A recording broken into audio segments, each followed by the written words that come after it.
Much Rejoicing from No Outspan by Denise Rates. At Stanger I was delayed for nearly a week, discussing local problems, of which, as I was to learn during my term of office, a fertile crop springs up whenever news gets round that there is a cabinet minister in the neighbourhood. After that we forded the Tugela and we went via Ngugundlove, the place of elephants, to Ishawi. We rode across grassy savannas and, further inland, the green hills of Zululand rose tier upon tier towards the western mountains. Kraals dotted the slopes and herds of sleek cattle grazed on all sides. Frequently we saw parties of Zulu on the road, both men and women, splendidly built. The young bloods carried shields and the short-handled spears that Shaka had bequeathed them, and they wore ostrich feathers in their hair. From Ishawi we rode to the Kwalini River, through good cattle country, but at present unoccupied, and then to Ntabanana, crossing 2 more rivers, where we had trouble with our horses, for the streams ran broad and strong. From here we turned east to the ocean, making for Richards Bay, to examine its possibilities as a port. Our course ran by several rivers and by palm-fringed lagoons, where hippo and crocodile lay basking on the sandbanks. We decided that Richards Bay was not suitable for a harbour, but we feasted royally from an oyster bed we came upon. Some distance out, the remains of a ship lay in the surf, and George Higgs, a planter who had ridden down with us, told me the following story. The wreck was that of the Newark Castle, a passenger steamer that had gone ashore during a storm in 1906. Of 500 passengers and crew, only 3 reached land. They were the first mate, a Major Boyd, and a French lady he had dragged to safety, thinking she was his wife. No European lived along this coast, but a party of Zulus appeared, headed by an old Induna who, using sign language, ordered them along. Finding themselves in the custody of beplumed savages with shields and assegais, the unhappy castaways were sure that they were destined for the cooking pot.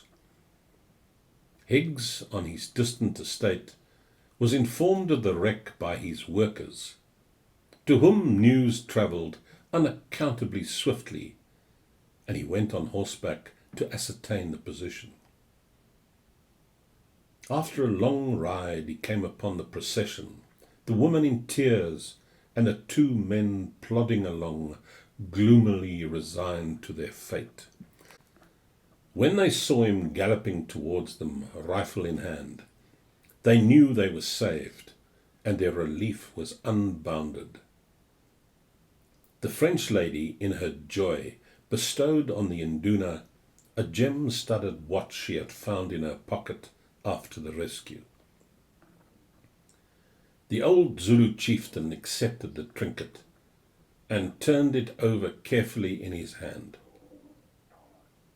Then he squatted down, and with the point of his spear he prized open the cover and scooped out the works, after which he emptied the contents of his snuff horn into the receptacle and put the jewelled case to that use ever afterwards. Higgs said further that among the flotsam thrown on the beach was a watertight chest filled with wads of French banknotes with a face value of £50,000. He retrieved this booty and thought he was made for life. He tried to cash it in at the Banque de France, but that institution refused to pay up. And when he went to the courts, he was worsted. he still thinks he was given a raw deal. From Richards Bay we turned inland and then north to the Umfolozi River. This stream approaches the Indian Ocean through a vast papyrus swamp, stretching as far as the eye can see. A portion of the delta has been reclaimed, and here is a settlement of planters who grow sugarcane for the mills. I had been advised in Cape Town that heavy rains up country were threatening mischief in the Umfolozi area, and word now came that the floods had reached the plantations. It seemed that the river had brought down a multitude of logs and uprooted trees, which had formed a jam in the recesses of the swamp, threatening to submerge the cane fields and ruin the settlers. Hurrying forward, we found everyone away. Men, women, and children had gone off to the danger point, and, as a guide awaited us, we set out. We were rowed through a network of winding channels and creeks, shut in by walls of dense papyrus. Now and then we emerged into open water, where hippos splashed, and once, as we went beneath a high bank, a dozen or more crocodiles that had been lying asleep above plunged over the side within a few yards of us, dangerously rocking our boat and sending a cloud of spray over our heads. By 4 in the afternoon, we arrived at the scene of the action. We have a saying in South Africa that a practical farmer is one who expects practically everything to be done for him by the government. But the Umfolozi men had not waited for government assistance. They had tackled the job themselves.